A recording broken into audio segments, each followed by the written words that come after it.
आफ्नो भन्नु कोही छैन बिरानो यो ठाउँमा पैसा फल्ने देशमा गयो भन्छन् अरे गाउँमा भोग्नु पर्ने सबै दुःख भोगिसके मैले गाउँको वचन साउको ऋण तिर्नु छ नि पहिले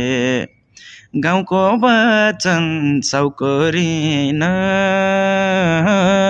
तिर्नु छ नि पहिले सोचे झैँ हैन छ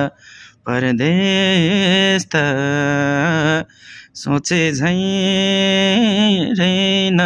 छ परदेश त